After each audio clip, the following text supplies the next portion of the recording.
और हमारे बीच आज हमारे मुख्य वक्ता, आप जैसे उनको स्क्रीन में देख रहे हैं, हमारे भाई अनुज टुप्पू, जो कंडीदात भी हैं। और जी, आपका हार्दिक स्वागत है। और हम आशीष प्रार्थना सभा होकर तालियों के साथ अपने अ, आज के मुख्य वक्ता का हार्दिक स्वागत करते हैं। और मैं चाहूंगी कि हमारी यह आशीष प्रार्थना सभा के जितने भी हमारे श्रोतागण हैं और जो इस समय ऑनलाइन हमारे साथ हैं, सभी जोरदार तालियों के साथ में हमारे मुख्य वक्ता का स्वागत करेंगे। और आप आपके पास तक ये तालियों की गड़गड़ाहट पहुंच चुकी है, ये मैं विश्वास करती हूँ। और इसकी गूंज अ, आपकी उपस्थिति को हमारे मध्य बहुत ही उत्साह और गर्व से भरती है। आप हमारे इस निवेदन को स्वीकार किए, उसके लिए मैं आपका बहुत-बहुत धन्यवाद देती हूँ कि आप हमारे बीच में हैं। और आप जब अपने मैसेज को शुरू करें, तो थोड़ा-सा आप अपने विषय में भी बताएँ। चूँकि हमारे पंपलेट में कैंडिडेट अनुज टुप्पो, यह हमने उसमें आपका परिचय के रूप में आपके नाम के साथ शो किया है। जो भाई और बहन हैं वे जानते हैं कि आप अभी, फिर भी मैं आप सभी को बता दूँ, हमारे भाई जो हैं अनुज टुप्पो, वो अभी पादरी ट्रेनिंग ले रहे हैं। और जब वे अपना समय शुरू कर, तो ज़रूर अपने परिचय में इस बात को और बताएँगे, तो हम सभी उससे अवगत होंगे। और मैं प्रभु के प्रिय बेटे संदीप तिर्की, उन्हें थोड़ा समय देती हूँ कि स्वागत स्वरूप वो भी 2 शब्द हमारे मुख्य वक्ता के रूप में। जोरदार तालियों के साथ स्वागत करें। स्वागत है सर आपका। और ये समय होगा कि आप परमेश्वर के जीवित वचन के साथ लेकर हमें चलें। और ये समय ये 8:45 खत्म होता है, ऐसा नहीं है, आत्मा का लीड जहां तक लेके चले। ओके, ये समय आपका है। ओके, बहुत धन्यवाद, बहुत धन्यवाद। मैं आशा करता हूँ कि मेरी आवाज आप लोगों तक साफ आ रही होगी। अगर आ रही है तो आप भी अपने हाथ को ऐसे कर सकते हैं।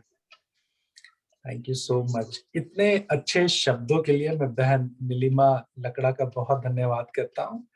आपको देखना ये मेरे लिए बहुत खुशी की बात है और मैं हमेशा आपसे प्रेरणा पाता हूँ। और मैंने पहले भी कहा है कि जो तोड़ा प्रभु ने आपको दिया है आवाज का, ये तोड़ा वाकई में बहुत अनूठा है और सच में प्रभु की बहुत महिमा हो।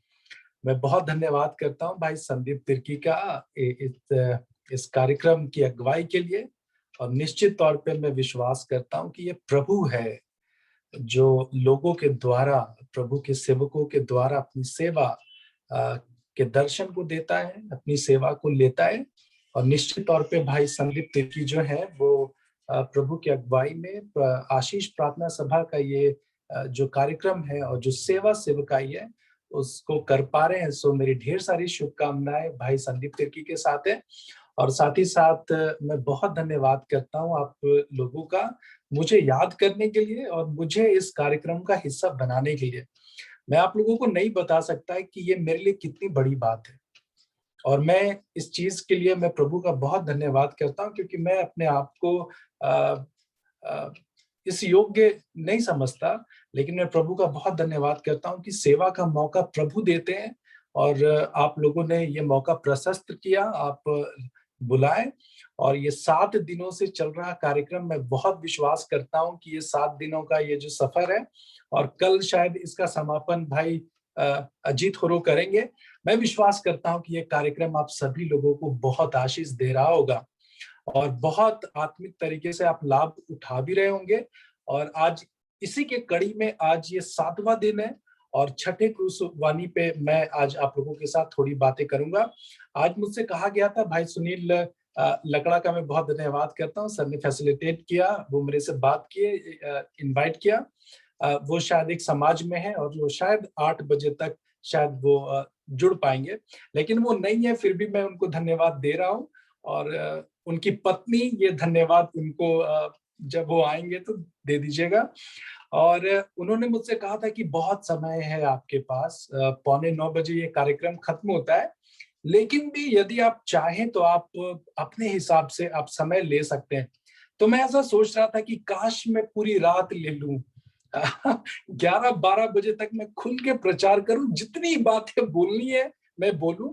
लेकिन फिर विचार आया कि जैसे ही 10 बजेगा, 10:30 बजेगा, तो वैसे ही फिर आप लोग मेरे से खाना मांगने लगेंगे, और मैं यीशु मसीह तो हूं नहीं कि मैं आप लोगों को खाना खिला पाऊं, 300 लोगों को, 350 लोगों को। सो मैंने अपनी भावनाओं को थोड़ा नियंत्रित किया, और मैंने कहा कि नहीं, मैं आज थोड़े समय जो भी है, इस थोड़े समय में मैं आप लोगों को अपने अनुभवों के साथ, और मैं हमेशा से कहता हूं कि जिन चीजों को मैंने अपनी सेवकाई में करते करते सीखा है, जिन चीजों को मैंने व्यवहारिक तौर से देखा है, और जो चीजें मैं करता हूं और सीखता हूं, उन्हीं सब चीजों को मैं अपने लोगों को भी बतलाता हूं, ताकि वो लोगों को सहज लगे और वो किया जा सके। एक खास बात मैं आपको बता दूं, वो ये है कि कोई भी व्यक्ति या कोई भी प्रभु का सेवक किसी को बदल नहीं सकता। ध्यान से सुनिएगा, कोई भी व्यक्ति या कोई भी प्रभु का सेवक किसी को बदल नहीं सकता, यदि व्यक्ति खुद से बदलना ना चाहे। कोई भी बहुत अच्छे से अच्छे प्रचारक हो, कोई भी हो, यदि खुद में यदि व्यक्ति बदलना नहीं चाहता हो, तो फिर सारी चीजें व्यर्थ है। आज की इस शाम जितने भी लोग मुझे सुन रहे हैं, आप लोगों से विनम्र निवेदन है, और ये बात मुझे बहुत अच्छी लगी कि जब प्रार्थना कर रहे थे तो भाई संदीप तिर्की ने एक बात पे बड़ा जोर दिया, और वो कह रहे थे कि प्रभु आज मेरे लिए हो, मेरे लिए हो, ये जो वचन हो वो मेरे लिए हो। और ये अंगीकार ना बहुत बड़ी बात है कि परमेश्वर जब कभी भी तेरा वचन प्रचारा जाए, जब कभी भी प्रभु तेरा वचन परोसा जाए, प्रभु वो मेरे लिए हो, किसी और का नहीं मालूम, लेकिन यदि बदलाव की बात है तो वो बदलाव मेरे लिए हो। और यदि आप इस मनसा के साथ यदि आप बैठते हैं, यदि आप इस विश्वास के साथ यदि आप बैठते हैं, मैं आपको सही बताऊं, वचन कोई भी प्रचार करे, वो वचन सीधा आपके लिए होगा, क्योंकि ये वचन की सामर्थ्य है, व्यक्ति की नहीं। सो प्रभु का बहुत धन्यवाद करता हूं, और आज के समय के लिए भी। और मैंने आज सोचा है कि मैं आज जो ये छठा क्रूस वाणी है, मैं उससे पहले मैं थोड़ी बातें महा उपवास काल के बारे में करूं, और मैं विश्वास करता हूं कि महा उपवास काल की ये थोड़ी सी बातें आप लोगों को बहुत उत्साहित करेगी। मैं सारे लोगों का यीशु मसीह के सामर्थी नाम में स्वागत करता हूं, और ये मेरे लिए बहुत खुशी की बात है। It's my immense privilege to welcome you. आप लोगों का स्वागत करना ये मेरा सौभाग्य है। मैं रांची में अपने घर पे हूँ, और रांची में बैठकर मैं छत्तीसगढ़ के अलग अलग जगहों से, मध्य प्रदेश के अलग अलग जगहों से, और बंगाल से भी कुछ लोग जुड़ते हैं, असम से भी जुड़ते हैं, महाराष्ट्र से मैंने सुना है, और भी देश के अन्य अन्य जगहों से जुड़ते हैं। जितने भी लोग आज इस कार्यक्रम में हैं, प्रभु के सेवक होने के नाते आज की शाम में आप सभी लोगों का स्वागत करता हूं। थोड़ी बातें महा उपवास काल के बारे में करूंगा। बहुत सारे लोग ये सवाल करते हैं, और बहुत सारे लोग इस चीज में बड़ा कंफ्यूज भी होते हैं कि महा उपवास काल जो है, जिसे हम लेंट कहते हैं, ये बिब्लिकल नहीं है। शायद आपको भी लगे, या फिर शायद आपको भी किसी ने कहा हो कि ब्रदर बाइबल में महा उपवास काल नहीं है, और यदि बाइबल में महा उपवास काल नहीं है तो फिर ये 40 दिन जो है ना ब्रदर, वो ठीक नहीं लगता है। बहुत सारे लोग ज्यादा आत्मिक होते हैं तो वो कहते हैं कि प्रभु यीशु मसीह जी उठे हैं, वो मरे हुए नहीं है, और साल का 365 दिन एक जैसा है, कोई भी विलाप की जरूरत नहीं, शोक की जरूरत नहीं। मैं उन सारी बातों में सहमत हूं, लेकिन महा उपवास काल को आप उस दृष्टिकोण से नहीं समझ सकते जिस तरीके से आप दूसरी चीजों को समझते हैं। मैं आज आप लोगों को थोड़ा सिंप्लीफाई करना चाहता हूं। महा उपवास काल बाइबल में नहीं है, लेकिन बहुत सारे विद्वानों ने, बहुत सारे मसीही स्कॉलर्स ने, क्रिश्चियन स्कॉलर्स, थियोलॉजियंस, धर्म वैज्ञानिक, जिन्होंने बहुत शोध किया, बहुत रिसर्च किया, उन लोगों ने साल में 40 दिन का ये समय उपवास के लिए, प्रार्थना के लिए, पश्चाताप के लिए और प्रभु के निकट आने के लिए ठहराया। 40 दिन, ये शब्द पे गौर करिएगा, ठहराया। यदि ठहराया नहीं जाए तो फिर बड़ा मुश्किल है। अब जैसे इसको समझिएगा, यदि भारत में लॉकडाउन ठहराया नहीं जाता तो फिर क्या होता नजारा, जरा सोचिए। लॉकडाउन ठहराया गया है, डिक्लेयर किया गया है। यदि लॉकडाउन डिक्लेयर नहीं किया जाता, लॉकडाउन की घोषणा नहीं की जाती, उसको ठहराया नहीं जाता, आप सभी को मालूम है रोड में तांडव होता। लोग अपने घर में बैठते नहीं, अपने घर में कैद नहीं रह सकते। ये भारतीय लोग हैं, मना करने के बावजूद भी बहुत सारे लोग लाठियां खा रहे थे। कहना क्या चाह रहा हूं कि जब भारत सरकार ने जब लॉकडाउन ठहराया, तब जाके लोग जो थे वो घर पे रहे हैं। उसी प्रकार से बहुत सारे विद्वानों ने ये विचार किया कि ये 40 दिन का समय ठहराना चाहिए, ताकि लोग जो है वो प्रभु के ज्यादा निकट आ सके और यीशु मसीह के मरण, दुख और उसके मृत्यु के बारे में ज्यादा गंभीर हो सके।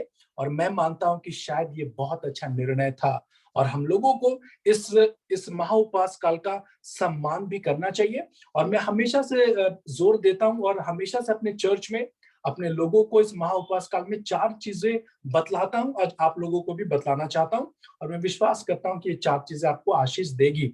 4 चीजें आप चाहें तो लिख सकते हैं जो महाउपवास काल में आपको करनी चाहिए। ये 4 बातें उस महाउपवास काल में होनी चाहिए। दुर्भाग्य की बात यह है, बहुत दुख की बात यह है कि बहुत सारे लोगों को मालूम नहीं है कि महाउपवास काल में करना क्या है।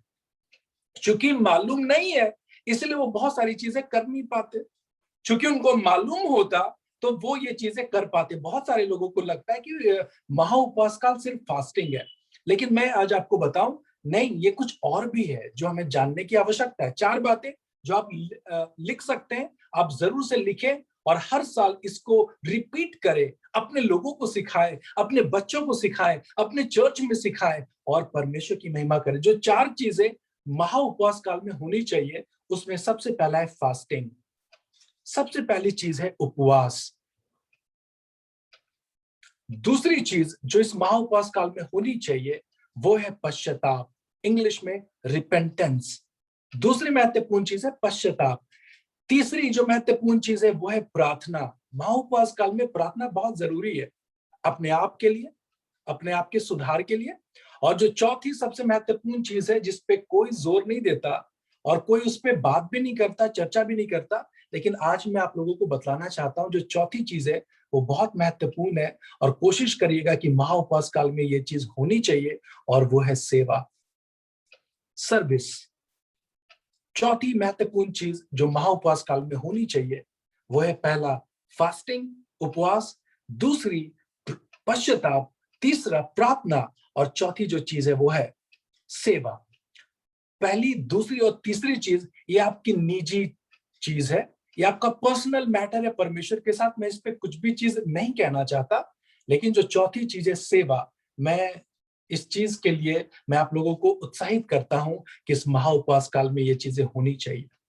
और मैं जैसे जैसे मैं छठे क्रूसवानी पे आगे बढ़ूंगा, तो मैं आप लोगों की अगुवाई करूंगा कि आप लोग भी थोड़ी प्रेरणा पाए, ताकि आप भी परमेश्वर की सेवा में आगे बढ़ चढ़ के आगे बढ़ सके।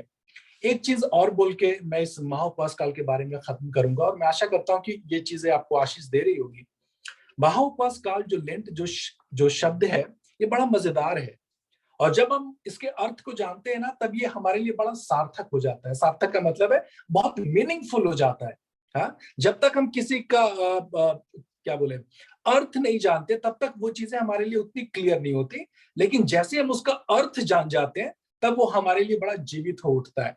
सुनिएगा, लेंट जो शब्द है, जब मैंने इस पे थोड़ा रिसर्च किया, जब मैंने इसको खोजने की कोशिश की कि ये महाउपवास काल जो शब्द है, ये जो लेंट जो शब्द है, LENT, लेंट, ये इसका अर्थ क्या है।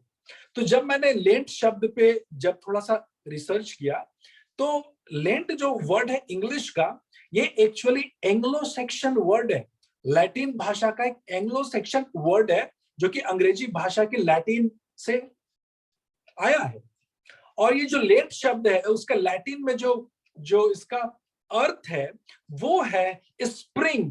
अब आप कहेंगे कि बहुत अंग्रेजी हो रहा है कंडीदात स्वामी, मैं हिंदी में कह रहा हूं।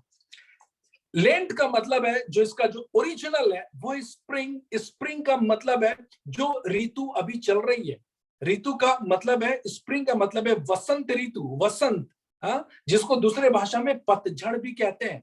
और जरा सोचिएगा कितना खूबसूरत है ये लेंट का इस समय में होना और इस लेंट का जो उत्पत्ति हुआ कि जिस प्रकार पतझड़ के मौसम में पेड़ में की जो पत्तियां हैं वो झड़ता है ताकि नए पत्ते आ सके।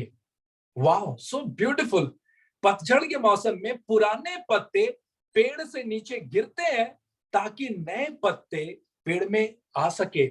लेंट का जो समय है ना, ये जो 40 दिन है, ये इसीलिए है ताकि हमारे जीवन से गलत चीजों का ये पत्ता जो है वो गिर जाए और अच्छी आदतों का ये जो पत्ता है वो हमारे शरीर में आ जाए। It's a time of renewal, मतलब कुछ नया करने की बात है। और जो व्यक्ति अपनी पुरानी आदतों को छोड़कर कुछ नया एडॉप्ट करता है या फिर नया अपने जीवन में लाना चाहता है, उसके लिए महाउपवास काल का समय बहुत अच्छा है। और मैं आप सभी लोगों को उत्साहित करना चाहता हूं कि इस लेंट में आइए परमेश्वर के और ज्यादा करीब आए और परमेश्वर से बिल्कुल लिपट जाए। और मैं आपको सही बताऊं, जिस घड़ी आप ये स्वीकार करते हैं कि नहीं परमेश्वर मैं अधूरा हूं, उसी घड़ी परमेश्वर की उपस्थिति आपको पूरा करती है, संपूर्ण करती है। जब तक आप ये विश्वास नहीं करते कि नहीं मुझ में कोई कमी नहीं है, मुझ में कोई सुधार की आवश्यकता नहीं है, तब तक परमेश्वर की दया और परमेश्वर का छुटकारा हमारे लिए नहीं है। लेकिन जिस घड़ी हम इस चीज को मानते हैं कि नहीं प्रभु हमें आपकी आवश्यकता है, वो परमेश्वर इतना सामर्थी है कि वो झट से आपके संग साथ हो लेता है। स्मरण रखें, प्रभु ने कहा है कि वैद्य की आवश्यकता भले चंगों को नहीं लेकिन बीमारों को है। और हम इस चीज का विश्वास करते हैं कि प्रभु हम वो बीमार है जिसे प्रभु आपकी आवश्यकता है। परमेश्वर का आगमन हुआ ही है ताकि वो बीमारों का उपाय कर सके, इलाज कर सके। और उसी के क्रम में आज ये छठा क्रूस वाणी पे थोड़ी देर हम लोग मनन करेंगे। और मैं विश्वास करता हूं कि ये थोड़ी बातें छठवें क्रूस वाणी पे जो हम करने जा रहे हैं, ये आप सभी लोगों को आशीष देगा। मैं आप में से बहुत सारे लोगों को मैं देख पा रहा हूं अपनी आंखों से। और मैं सही बताऊं, आप लोगों को देखना मोबाइल पे ये मेरे विश्वास को बहुत ज्यादा बढ़ा रहा है। मैं सही बताऊं, बहुत सारे लोगों को मैं देख रहा हूं कि खपड़े के घर में है, ढेर सारे लोगों के साथ हैं, छोटे छोटे बच्चे हैं, बुजुर्ग माँ लोग हैं और ढेर सारे लोग भी हैं, जवान हैं, सभी प्रकार के लोग हैं। और आपको देखना ये मेरे विश्वास को बहुत ज्यादा बढ़ा रहा है। आज छठे क्रूसवाणी पे जो कि मेरा भाग है, मैं उसकी ओर लेके जाना चाहता हूँ। और मैं चाहता हूँ कि मैं एक छोटी प्रार्थना करूं और उसके बाद फिर हम लोग इसको शुरू करें। सो आइए हम प्रार्थना करें। प्यारे प्रभु, आज के इस रात में प्रभु, जब हम तेरे वचन के पास जाते प्रभु, तेरे छठवें क्रूस के कथा को प्रभु, तेरी गाथा प्रभु, तेरे शब्द को प्रभु जब हम पढ़ते हैं प्रभु, समझना तो प्रभु पूरी तरीके से असंभव है, लेकिन भी प्रभु हमारी सहायता करके थोड़ी बातें हम प्रभु अपने जीवन के लिए सीख सके। हम सभी लोगों को आशीष दे। प्रार्थना यीशु के नाम में है, सुन और दया से ग्रहण कर। आमीन, आमीन। सो बहुत धन्यवाद करता हूँ बहुत धैर्य के साथ मुझे सुनने के लिए और मेरे साथ बने रहने के लिए। छठी क्रूस वाणी जो है वो हमें बाइबल में मिलेगा, आप भी मेरे साथ निकाल सकते हैं। यूहन्ना रचित सुसमाचार उसका 19 अध्याय, यूहन्ना रचित सुसमाचार उसका 19 अध्याय, the gospel of John chapter 19 और वर्स 30।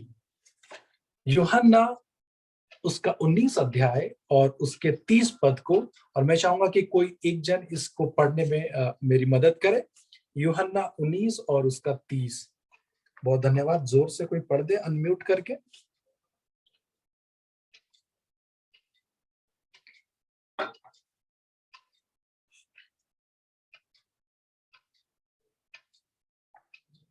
कोई पढ़ रहा है? जी हाँ। जी। यूहन्ना 19 उसका 30वां पद, उसमें इस प्रकार है। जब यीशु ने वह सिरका लिया तो कहा, पूरा हुआ, और सिर झुकाकर प्राण त्याग दिए। प्राण त्याग दिए। बहुत धन्यवाद। छठवां क्रूस वाणी है और वो है पूरा हुआ। It is finished. 7 क्रूस वाणी में छठा क्रूस वाणी है ये पूरा हुआ। सबसे कम शब्द इसी क्रूसवानी में है, लेकिन सबसे बड़ी बात और सबसे बड़ा भेद की बात इसी क्रूसवानी में है। जिस उद्देश्य के लिए, जिस योजना के लिए, जिस पर्पस के लिए प्रभु ने देह धारण किया था, वो उद्देश्य अब पूरा होने वाला था। जिस मकसद के कारण वो इस पृथ्वी पर आया, वो मकसद पूरा हो रहा था। पहली बार कोई व्यक्ति जीने के लिए नहीं, मरने के लिए पैदा हुआ था। पहली बार कोई ऐसा हुआ जो राजा तो था, लेकिन राजा के समान जिया नहीं, और हर दिन वो अपनी मौत की तरफ आगे बढ़ रहा था। पूरा हुआ। और ये जो सबसे मजेदार बात वो ये है कि जब वो कहने वाला था, उससे पहले कुछ चीजें हुई हैं, और उस चीज के बारे में भी उसको भी जोड़ना चाहता हूं, क्योंकि वो बड़ा महत्वपूर्ण है कि यीशु मसीह से पहले कि ये शब्द कहे, उसने कहा था कि मैं प्यासा हूं। और शायद रोमन सैनिकों को ये लगा कि यीशु मसीह जो है वो प्यासा है, इसलिए शायद उन्होंने पानी तो नहीं दिया, लेकिन उन्हीं के पास में सिरका पड़ा था। सिरका का मतलब है कि कुछ खट्टा वहां पे था। उसको जूफे से, उसको कपड़े से पोछे के जैसे कुछ सामान, कपड़ों से उसको भिगोया और वो यीशु मसीह के मुंह पे डाल दिया। मुझे लगता है कि शायद ये भी एक प्रकार की योजना रही होगी, क्योंकि यीशु मसीह को क्रूस पे पड़े 4 से 5-6 घंटे हो चुके हैं। शाम का वक्त हो रहा है, सूरज डूबने वाला है, पूरे शरीर उसका लहूलुहान है, वो मरने की स्थिति में है, और वो आखिरी शब्द वो कहने जा रहा है। और इससे पहले कि वो उस शब्द को, उस ललकारने की शब्द को जो पूरा हुआ, जो वो कहने वाला था, शायद उसको कहने के लिए उसके गले में जो पर्याप्त पानी की आवश्यकता है, शायद उसकी आवश्यकता रही होगी। और इसीलिए उसने कहा मैं प्यासा हूं, और लोगों ने समझा कि शायद उसको पानी की प्यास है। जो भी हो, सिर का उसके मुंह में डाल दिया गया, और जैसे ही उसका टेस्ट उसके मुंह पे आया, यीशु मसीह ने ललकारते हुए और बड़ी ध्वनि में, बहुत तेज आवाज में ये कहा कि अब पूरा हुआ। जिस उद्देश्य के लिए मैं इस धरती पे आया था, वो उद्देश्य पूरा हुआ। मानव का परमेश्वर के साथ जो संबंध टूटा था, उस संबंध को मैंने फिर से स्थापित कर दिया, और अब मेरा आना यहाँ पे कंप्लीट हो गया। मेरे प्रियो, यदि गौर करें तो आप समझ पाएंगे कि जिन चीजों को यीशु मसीह ने अपनी सेवकाई के आरंभ में धन्य वचनों के साथ कहा है, आज जब यीशु मसीह क्रूस पर है, तो उसने उन्हीं सारे वचनों को पूरा किया है जिसको उसने धन्य वचन में, मतलब मत्ती 5 में कहा था, यदि आप गौर करें तो। और आज की रात मैं उसी धन्य वचनों के साथ यीशु मसीह के इस क्रूस वाणी को जोड़ना चाहता हूं, जहां पे उसने कहा कि पूरा हुआ। उसने सारी चीजों को जैसे धन्य वचनों में कहा था, उसने अपने मरने के समय उसको पूरा किया है। उसने कहा था, धन्य वे जो नम्र और दीन है। और जब यीशु मसीह क्रूस पर थे, लोग उस पर थूक रहे थे, कांटों का मुकुट था, लेकिन उसने नम्रता और दया उन लोगों के लिए मांगी है, प्रभु से माफी मांगी। यीशु मसीह ने शिक्षा दी धन्य वचनों में कि धन्य वे जो धर्म के भूखे और प्यासे हैं। यीशु मसीह ने कहा कि मैं प्यासा हूं, पानी की नहीं, लेकिन धार्मिकता की, परमेश्वर की। उसने कहा कि धन्य वे जो मन के साफ हैं, जो मन के साफ हैं, हृदय के साफ हैं। उसने अपनी माता की चिंता की है क्रूस पर। उसने उन्हीं सारे वचनों को अपने मरने के समय पूरा किया है, जिसको उसने अपने धन्य वचनों में कहा है। मैंने आज तक ऐसे किसी व्यक्ति को नहीं देखा जिसकी कथनी और करनी मेल खाए। फिर से कहूंगा, मैंने आज तक ऐसे व्यक्ति को नहीं देखा जिसकी कथनी और जिसकी करनी मेल खाए। ये सिर्फ हमारा प्रभु यीशु मसीह है, जिसने जो चीजें कहा उन चीजों को जिया, और उन्हीं चीजों को शिक्षा देते हुए वो क्रूस पर है, और वो सारी चीजों को पूरा कर रहा है। पूरा हुआ। थोड़ी बातें इसके शब्द पे जाना चाहता हूं, जो कि है पूरा हुआ। ये शब्द यूनानी शब्द है, और यूनानी शब्द में जब हम जाएंगे तो इसका जो मूल जो शब्द है यूनानी में, ग्रीक में, वो है टेटलस्तई। टेटलस्तई जो शब्द है, जो उसका ओरिजिनल शब्द है, पूरा हुआ का जो शब्द यीशु मसीह ने कहा उसको समझना है तो हमको उस भाषा में समझना होगा जिस भाषा में यीशु मसीह ने कहा। यूनानी भाषा में उसने कहा टेटलस्टई, जिसका अर्थ है, ये जो शब्द है वो एक्चुअली दुकानदार लोग आपस में लेन देन के लिए इस्तेमाल किया करते थे। यदि कोई कर्ज लेता था तो जब वो उसको चुका देता तब लोग कहते थे टेटलस्टई, इसका मतलब कि पूरा हुआ, हमने वो कर्ज चुका दिया, अब मैं मुक्त हूं। जब लोग किसी से पैसा लेते और जब वो पैसा को उसको चुका देते, दे देते, तब लोग कहते थे टेटलस्टई, मतलब पूरा हुआ।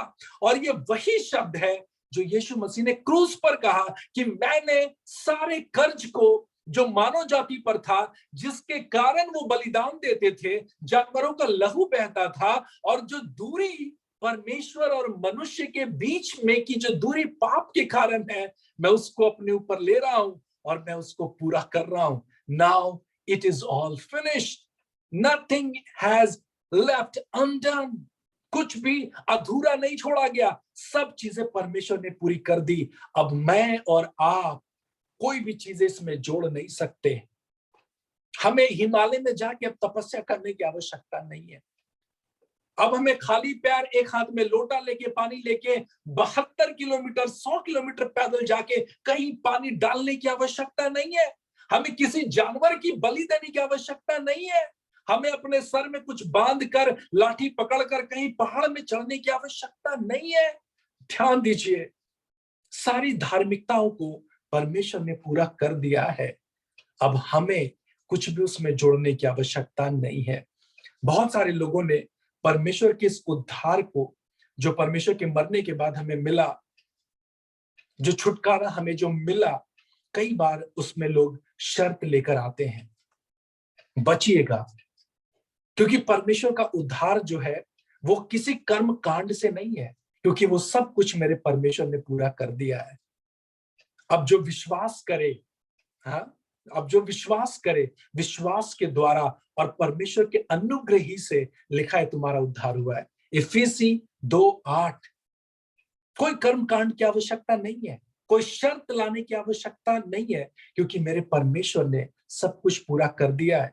जिन चीजों की आवश्यकता आपके जीवन में है, उद्धार और छुटकारे की, जिस कारण वो यीशु मसीह आया, उसने उस चीज को पूरा किया है। मेरे प्रियो, इस चीज को मैं कहना चाहता हूं कि वो हमें धनी बनाने नहीं आया, वो हमें सिर्फ चंगा करने भी नहीं आया, वो हमारे घर के गलत परिस्थितियों को ठीक कर दे इसके लिए भी नहीं आया, वो हमें संपन्न कर दे, हाँ, वो हमें सब चीजों में मामूर कर दे इसलिए भी नहीं आया। लेकिन जो सबसे बड़ा जो उद्देश्य और योजना प्रभु के आने का था, वो था मानव जाति का उद्धार, मानव जाति का छुटकारा। और ये सबसे बड़ी बात होनी चाहिए। कई बार लोग मुझसे मिलते हैं और वो मेरी तारीफ करते हैं और वो कहते हैं कि वाह, परमेश्वर ने आपको ब्रदर कितनी आशीष दी है, आप मंच पे जाते हैं, आपको यहाँ वहां बुलाया जाता है, कितना अच्छा आप उपदेश दे पाते हैं, आपको यहाँ वहां सब तरफ से। और मैं मन ही मन इस बात के लिए बड़ा ग्लानि फील करता हूं कि ये बड़ी बात नहीं है, लेकिन बड़ी बात ये है कि यीशु मसीह ने मुझे उद्धार दिया है, मेरा जीवन बदला है, ये बड़ी बात है।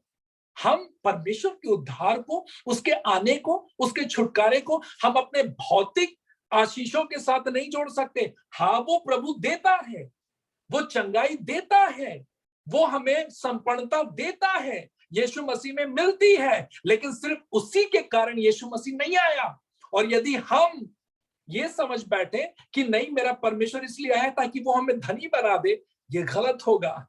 इसलिए मेरे प्रियो, इस चीज को समझना होगा कि यीशु मसीह का ये जो शब्द है पूरा हुआ, उसका मतलब है कि उसने वो कर्ज जो मानव जाति पर था उसको चुका दिया। धन्य वचनों में कहा उसने कि धन्य है वे जो शांति स्थापित करते हैं, मेल मिलाप कराते हैं, क्योंकि वो परमेश्वर के पुत्र कहलाएंगे। वाह, यीशु मसीह ने अपने क्रूस पर मानव जाति का मेल मिलाप, शांति स्थापित किया परमेश्वर और मनुष्य के बीच में। खुद दुख सहकर उसने शांति स्थापित किया मनुष्यों का परमेश्वर के संग साथ। आज कितनी दुर्भाग्य की बात है कि हम एक ऐसे देश में हैं जहां पर पिछले 50 सालों से 70 सालों से सिर्फ हड़ताल, सिर्फ हल्ला बोल, विरोध, प्रोटेस्ट, ये विरोध, वो चीजें, यहां पे आक्रमण, वहां पे तोड़फोड़, वहां पे मारपीट, कहीं पे घरेलू हिंसा, कहीं पे कुछ हिंसा, कहीं पे सांप्रदायिक झगड़े, इन्हीं सारी चीजों को हम देख रहे हैं, लेकिन कोई भी शांति स्थापित करने की बात नहीं करता। मेरे प्रियो, परमेश्वर हमें प्रोत्साहित करता है कि धन्य है वे जो शांति स्थापित करते हैं, वो परमेश्वर के पुत्र कहलाएंगे। और एक जिम्मेदारी जो परमेश्वर ने इस वचन के साथ हम में से हर एक के लिए दी है, जिसको मैं आप लोगों के साथ पढ़ना चाहता हूं, आप भी निकाले, बहुत आशीष मिलेगी। 2 कुरिन्थियों उसका 5 अध्याय, 2 कुरिन्थियों उसका 5 अध्याय, और कोई मेरे लिए पढ़ दे 15 पद। 2 कुरिन्थियों उसका 5 अध्याय और उसका 15 पद। सुनिएगा क्या लिखा है। 2 कुरिन्थियों 5 उसका 15। हाँ, सब लोग सुनिएगा ध्यान से।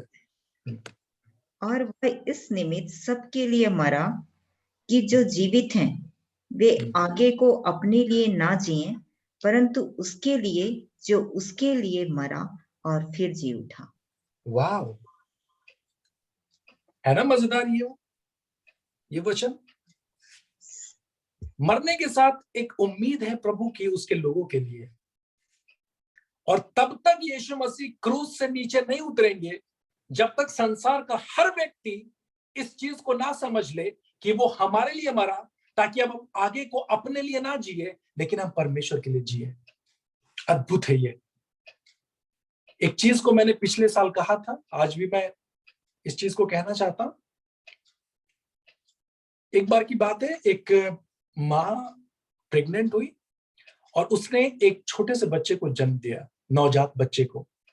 और जन्म के साथ ही डॉक्टर ने डायग्नोस किया, जब जांच हुई तो पता चला कि उस बच्चे को एक ऐसी खतरनाक बीमारी है गले में, जिसका नाम है डिप्थीरिया, जिसका मतलब होता है कि एक ऐसा संक्रमण उसके गले में है कि यदि उसकी खुद की जन्माई हुई मां यदि उसको चूमे या उसके करीब आए, तो वो संक्रमण बच्चे को तो हानि नहीं पहुंचाएगा, लेकिन उसकी मां को बहुत हानि पहुंचाएगा, और हो सकता है कि उसकी मृत्यु हो जाए। तो डॉक्टरों ने कहा कि ये जो आपका बच्चा है, आपको इससे दूर रहने की आवश्यकता है, क्योंकि आपके बच्चे को डिप्थीरिया हुआ है।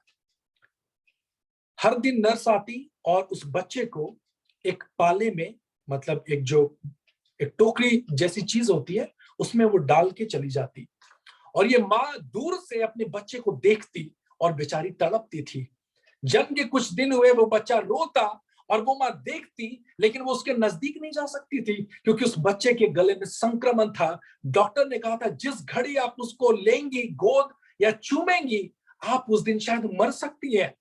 1 दिन बीता, 2 दिन बीता, 3 दिन बीता, उसका बच्चा एक दिन रो रहा था पाली में, कोई भी नहीं था, और वो माँ अपने बच्चे को रोता हुआ देख रही है, कोई भी मदद नहीं कर पा रही है।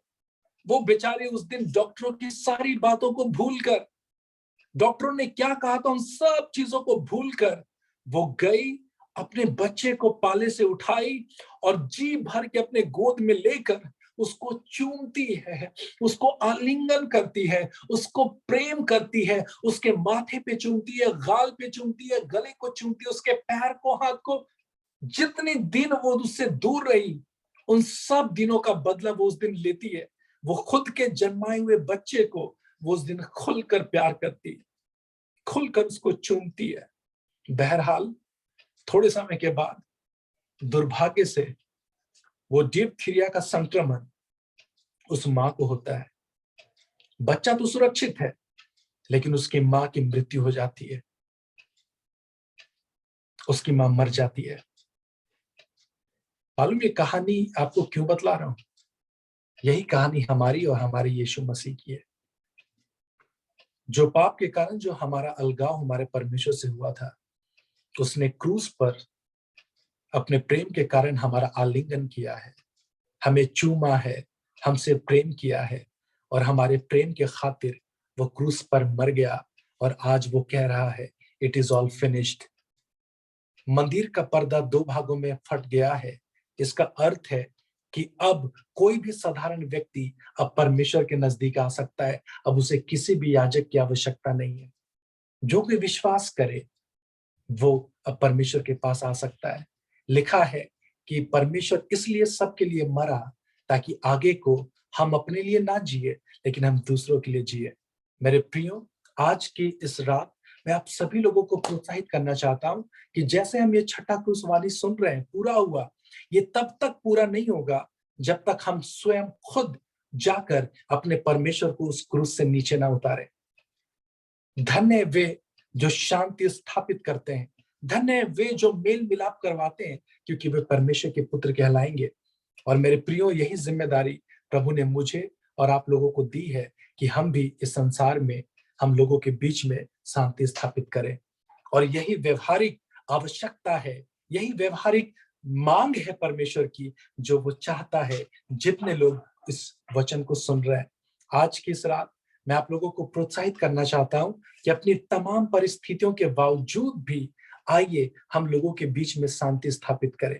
आइए हम मेल मिलाप का जीवन जिए, क्योंकि हमने अपने परमेश्वर से प्रेरणा पाई है। मेरे प्रियो, ढेर सारी चीजें हैं जो मैं आज इस चीज के साथ, ये वाले वचन के साथ कहना चाहता हूं, लेकिन आज आपको एक महिला के बारे में बतलाऊंगा और शायद संभवतः ये मेरा आखिरी होगा ये वाली स्टोरी, और इसके बाद मैं खत्म करूंगा ताकि कुछ समय प्रार्थना में और फिर कुछ करके 8:45 बजे तक हम लोग खत्म करें। समय का भी ख्याल रखना बहुत जरूरी है, नहीं रखूंगा तो अगली बार पता नहीं बुलाया जाऊं नहीं बुलाया जाऊं।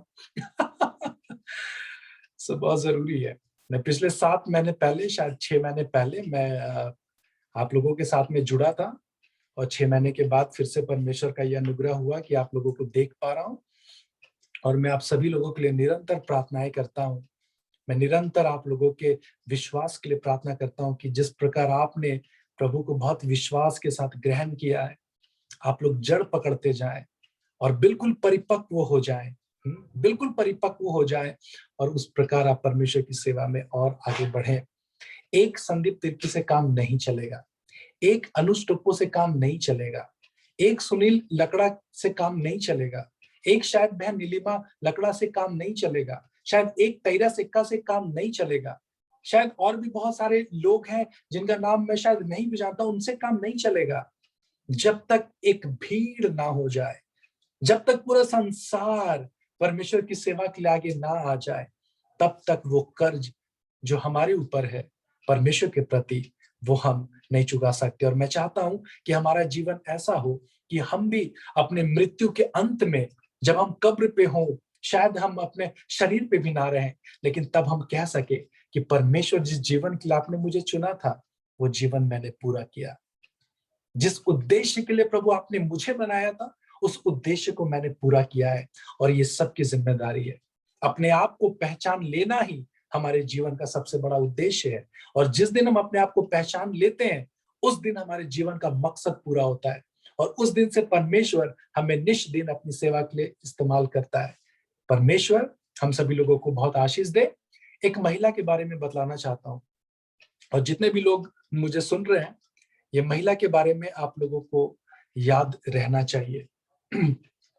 जब इस महिला के बारे में मैंने सुना, इस महिला की स्टोरी ने मुझे बहुत हिला कर रख दिया, और इस महिला ने मेरे जीवन में बहुत सकारात्मक बदलाव किया है। और जब मैंने इस महिला के बारे में सुना, तो मेरे अंदर एक भावना है कि मैं भी जाकर मैं इनसे मिलूं, और मैं मिलकर मैं सिर्फ इनके हाथों को पकड़ के मैं प्रभु का धन्यवाद दूं। ध्यान से सुनिएगा, जितने भी बच्चे सुन रहे हैं, माता पिता, जवान बुजुर्ग, हर एक जन के लिए है ये। एक महिला है जिनका नाम है सिंधु ताई। सिंधु ताई महाराष्ट्र के एक छोटे से गांव में जन्मी इस महिला का नाम है सिंधु ताई। जिस उम्र में बच्चे को स्कूल भेजना होता है, इस उम्र में इसको स्कूल ना भेजकर इसको गाय बैल चराने के काम में लगा दिया गया। एक छोटे से गांव में एक गरीब परिवार में पली ये सिंधु ताई। 9 साल की उम्र में इसकी शादी कर दी गई एक 30 साल के व्यक्ति के साथ। बाय द एज ऑफ 19 साल की उम्र तक इसके 2 बच्चे हो चुके थे, और that time she was pregnant. वो गर्भवती थी। उसी गांव में एक राउडी टाइप का व्यक्ति, एक गुंडा टाइप का व्यक्ति महिलाओं से जबरन काम करवाता और बदले में उनको कुछ भी नहीं देता था, मजदूरी। इस बात की शिकायत सिंधु ताई ने जाकर वहां के लोकल पुलिस वालों से की, वहां के थाने में की, और उस पे कार्रवाई हुई। ये जो गुंडा था वो सिंधु ताई से बहुत नाराज हुआ और उसने सिंधु ताई के पति के पास जाकर एक झूठ कहा, अ लाई, एक झूठ। उसने उसके पति से कहा कि आपकी पत्नी का बहुत सारे लोगों के साथ गलत संबंध है, यहां तक उसका गलत संबंध मेरे साथ भी है, और उसके पेट में जो बच्चा है वो बच्चा आपका नहीं है, लेकिन वो बच्चा मेरा है, और यदि आप उस बच्चे को नहीं मारेंगे तो मैं उस बच्चे को मार दूंगा।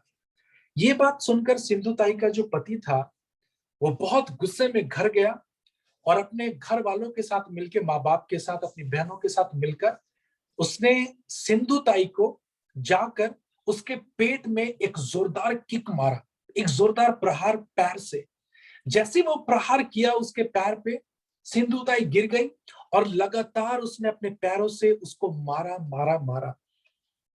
वो बेहोश हो गई, और जब वो बेहोश हुई तो लोगों को लगा कि शायद ये मर गई है, और अपने घर वालों की सहायता से उसने उसको उठाकर गौशाले में, जहां की वो गाय बैलों को बचपन में चराया करती थी, जाके वहां फेंक दिया।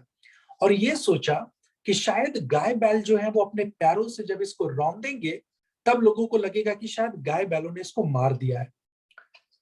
घंटों और घंटों वो सिंधु ताई उस गौशाले में पड़ी रही, और जब उसकी आंखें खुली तो वो क्या देखती है कि एक गाय उसको लगातार प्रोटेक्ट कर रहा है। एक गाय उसको लगातार दूसरे गायों से बचा रही है। दूसरे गाय आना चाहते हैं, उसको रौंदना चाहते हैं, लेकिन एक गाय उसको लगातार प्रोटेक्ट कर रही है, चारों तरफ से उसको घेर रही है। थोड़े समय के बाद वो सिंधु ताई उसी गौशाले में, उसी गाय के नीचे एक बच्ची को जन्म देती है। जैसे वो बच्चा उसके पेट से निकलता है तब वो अपने आसपास देखती है कि क्या, कौन सी चीज है। तब वो देखती है कि खपड़ा, पता नहीं छत्तीसगढ़ में आप क्या कहते हैं, वो जो मिट्टी का जो घर के ऊपर जो टाली खपड़ा होता है, उसका एक छोटा सा सिरा उसके पास में था। वो सिरे को उठाती है और उससे अपने एम्बिकल कोड को, जिस नली के साथ वो बच्चा माँ के पेट से जुड़ा होता है, उस एम्बिकल कोड को वो लगातार उस खपड़े से काटने की कोशिश करती है। लगातार लगातार लगातार तकरीबन 15 से 20 बार बेतहाशा दर्द में वो उस एम्बिकल कोड को काटकर वो अपनी बेटी को अपने पेट से अलग करती है। कई घंटों तक वो गाय उसको दूसरे गाय से बचाती है। सिंधु ताई उस गाय को जब देखती है तब उसे कहती है कि जिस प्रकार तुमने मेरे दुख में मेरा साथ दिया है, एक शेल्टर बने, छाया बने, मैं भी अब दूसरों की जो दुख में होंगे, तकलीफ में, मैं उनकी सहायता करूंगी। और वहां से एक नई प्रेरणा पाकर, चूंकि वो अपने ससुराल जा नहीं सकती थी क्योंकि उसको मारने की कोशिश की गई थी, और मराठी महाराष्ट्र के सभ्यता के अनुसार, संस्कृति के अनुसार, एक बार जब लड़की की शादी हो जाती है तब वो अपने मायके को नहीं जा सकती। अ फुलिश ट्रेडिशन, एक खराब ट्रेडिशन। तब वो अपनी बच्ची को लेकर शमशान घाट चली जाती है, और मराठी लोग जब कभी मुर्दा जलाते तो उसके चारों तरफ गेहूं की फलियों को, गेहूं का धान जो है उसको रखते थे। तो जो गेहूं का धान मरने के बाद जो बच जाता था तो उसके फलियों को लेकर वो उबालती और खुद भी खाती और अपनी बेटी को भी खिलाती। सो मच डिप्रेसिंग लाइफ, कितना निराशाजनक उसकी जिंदगी थी। एक बार वो सोचती है कि ये जिंदगी मैं अपनी बेटी को नहीं दे सकती, और मैं और अपनी बेटी के साथ मैं सुसाइड कर लूंगी। और वो ये सोचकर वो रेलवे प्लेटफॉर्म पे जाती है, और वो रेलवे पटरी पर खुद और अपनी बेटी के साथ वो सोती है कि ट्रेन आएगा और उसको काटते हुए चला जाएगा। जैसे वो रेल की पटरी पर लेटती है, उसको एक बुजुर्ग व्यक्ति के रोने की आवाज सुनाई देती है, एक बुजुर्ग व्यक्ति के करहाने की आवाज। वो अपनी बेटी को उठाती है और वो जाकर ढूंढती है कि वो कौन है। तब वो देखती है कि एक बेतहाशा दर्द में पूरे शरीर में घाव है, और उसके पूरे शरीर में ढेर सारा प्रकार का रोग है, बुजुर्ग है, वो भूखा है और भूख के मारे वो तड़प रहा है।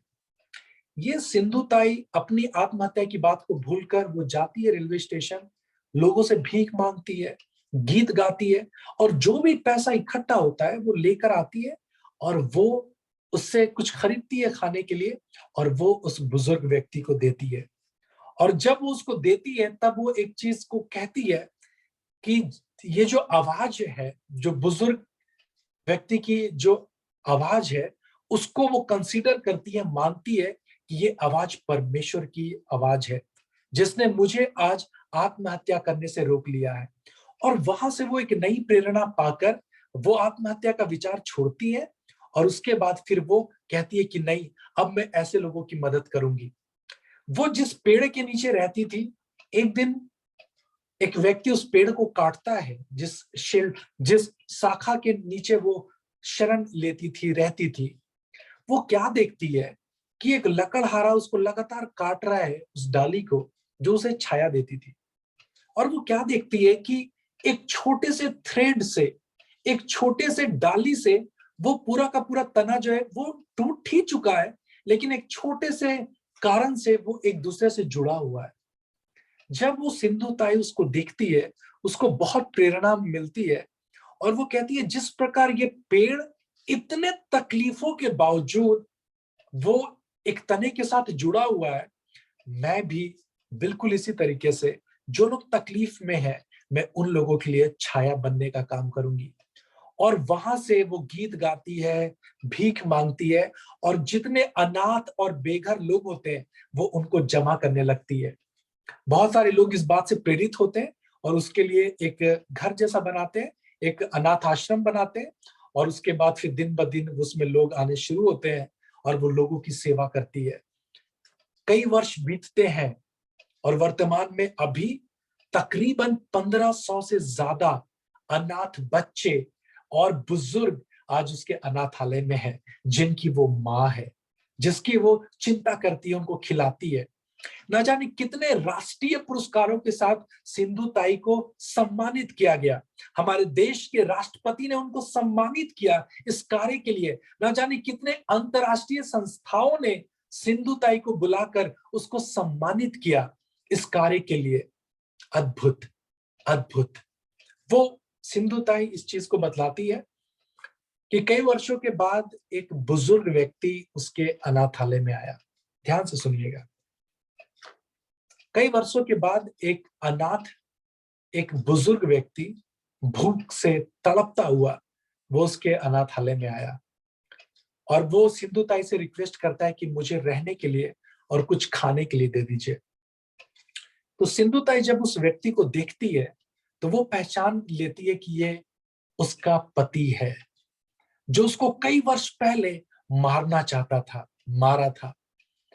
तो आज सिंधु ताई उस अपने पति को क्या बोलती है, सुनिएगा। उसने जो कहा ना वो अपने आप में बहुत बड़ी बात है।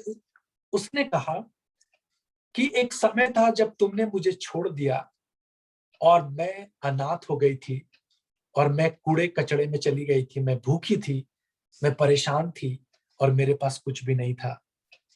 लेकिन आज प्रभु की दया से मेरे पास घर है, ढेर सारे लोग हैं, परिवार के लोग हैं, मेरे पास खाने के लिए भी है और खिलाने के लिए भी है और आज मैं तुम्हारे लिए भी इसमें से खिलाती हूँ। उसने जो सबसे बड़ी बात कही वो ये कि उसने अपने पति को माफ किया। कई बार बहुत सारे सभाओं में वो अपने पति के बारे में लोगों को बतलाती थी कि ये मेरा पति है और ये मेरा पति है नहीं, वो कई बार लोगों से मिलवाती थी और कहती थी कि ये मेरा बड़ा बेटा है, ये मेरा पति नहीं है लेकिन मैं इसकी माँ हूं यहाँ पे। और वो उसके लिए करती थी और कई बार ये बहुत नॉटी भी था। मेरे प्रियो, ये कहानी मैं आपको क्यों बतला रहा हूं? कई बार ये तकलीफें हमें आगे बढ़ने के लिए प्रेरित करती है और धन्य है वे जो शांति स्थापित करते हैं, क्योंकि वे परमेश्वर के पुत्र कहलाएंगे। तमाम कठिनाइयों के बावजूद भी मैं आज आप लोगों को उत्साहित करना चाहता हूं कि आइए हम दूसरों के लिए जीना शुरू करें, हम दूसरे व्यक्ति के लिए जीना शुरू करें, और यही हमारे जीवन का सबसे बड़ा उद्देश्य है। परमेश्वर ने कहा पूरा हुआ, सारी चीजों को उसने हमारे लिए पूरा कर दिया है। अब वे जो परमेश्वर पे विश्वास करते हैं, बाइबल में लिखा है कि वो अपने लिए नहीं लेकिन अब परमेश्वर के लिए जीना शुरू करें। आइए इस महा उपवास काल में हम भी कोशिश करें कि हम भी दूसरों के लिए छाया बनने का काम करें, हम भी दूसरों के लिए जीना शुरू करें। और इससे बड़ी सेवा कुछ भी नहीं है। परमेश्वर ने पादरी होने के लिए किसी को नहीं बुलाया, पास्टर होने के लिए किसी को नहीं बुलाया, लेकिन एक विश्वासी होने के लिए सबके लिए बुलाहट है, एक अच्छा व्यक्ति होने के लिए सबके पास बुलाहट है। आइए हम उस परमेश्वर के लिए, परमेश्वर के कार्यों को करें, हम लोगों के बीच में शांति स्थापित करें। अपनी तमाम कठिनाइयों के बावजूद भी हम दूसरों के लिए खुशी, दूसरों के लिए शांति और दूसरों के लिए एक अच्छी आशीष बनने का कारण बने। और परमेश्वर ऐसे करने में हम सभी लोगों की सहायता करेगा। यदि आप तैयार हैं तो परमेश्वर आपके लिए नए द्वारों को खोलना चाहता है। यदि आप करना चाहते हैं तो परमेश्वर के पास ढेर सारी योजनाएं हैं आपके जीवन से जो वो करवाना चाहता है। लेकिन कौन है जो परमेश्वर के लिए जीना चाहता है? ऐसे लोगों के लिए परमेश्वर बुलाता है। आइए, जब परमेश्वर ने सब कुछ पूरा कर दिया है, आइए अब हम विश्वास के साथ अपने आगे के जीवन को परमेश्वर के लिए जिए। और यही हमारी सच्ची श्रद्धांजलि उस परमेश्वर के लिए होगी जिसने क्रूस पर कहा पूरा हुआ। आप सभी लोगों को परमेश्वर बहुत आयत की आशीष दे। ढेर सारी बातें करने के लिए, लेकिन आज मैं यहीं पे रुकता हूं और विश्वास करता हूं कि प्रभु ने जब चाहा तो अगली बार और मुलाकात होगी और इस प्रकार की व्यवहारिक सेवा में और सेवकाई के विषय में कभी और विस्तार से भी बात हम लोग कर पाएंगे। परमेश्वर हम सभी लोगों को आशीष दे। और मत भूले कि परमेश्वर ने हम सभी लोगों को एक दूसरे से प्रेम करने और एक दूसरे के लिए आशीष का कारण बनने के लिए बुलाया है। ये सबसे बड़ी बुलाहट है जो प्रभु ने हम सभी लोगों को दिया है। आइए अपने गिले शिकवे को दूर करें, जिनसे माफी मांगने की जरूरत है उनसे माफी मांगे, जिन्हें गले लगाने की आवश्यकता है उन्हें गले से लगाएं, और जिन्हें प्यार करने की आवश्यकता है उन्हें प्यार करें। और जो प्रेम हमने पाया है प्रभु से सेंत मेंत में, आइए उसी प्रेम के द्वारा हम इस संसार की सेवा करें। मत भूले, आखिरी चीज बोल के मैं खत्म कर रहा हूं कि परमेश्वर की सेवा मनुष्यों की सेवा में निहित है। परमेश्वर की सेवा मनुष्यों की सेवा में निहित है। इसका मतलब कि कभी परमेश्वर उतर कर नहीं आता कि हम उसके पैरों पे गिर जाएं और हम उसकी सेवा करें। हम उसको नहीं देख सकते, लेकिन जो हमारे सामने है, जो समाज हमारे सामने है, जो परिवार हमारे सामने है, जिस सोसाइटी में हम रहते हैं, इसी की सेवा के लिए परमेश्वर ने हमें चुना है। आइए इन लोगों की सेवा के द्वारा हम परमेश्वर की सेवा को पूरी करें। धन्य है वे जो शांति स्थापित करते हैं, मेल मिलाप करवाने वाले हैं, क्योंकि वे परमेश्वर के पुत्र और पुत्री कहलाएंगे। आइए हम अपने सरों को झुकाएं, आंखों को बंद करें और हम प्रार्थना करें।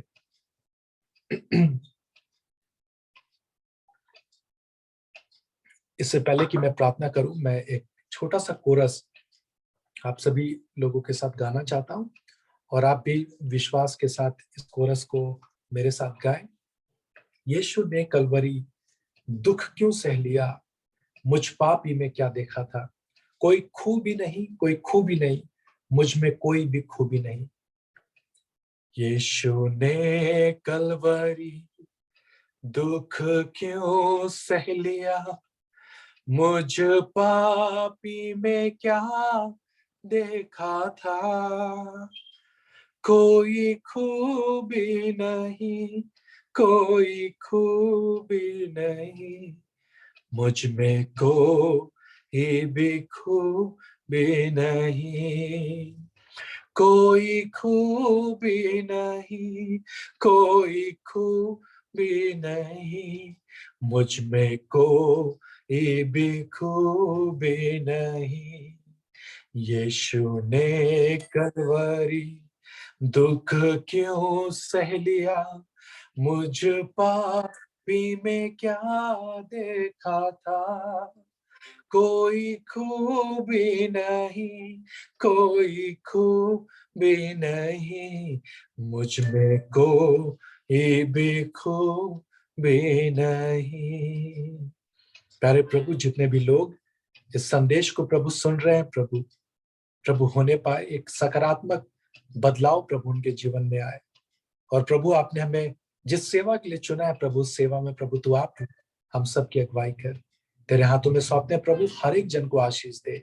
प्रार्थना यीशु के नाम से मांगते हैं, सुन और दया से ग्रहण कर। आमीन, आमीन। प्रभु आप सभी लोगों को बहुत आशीष दे।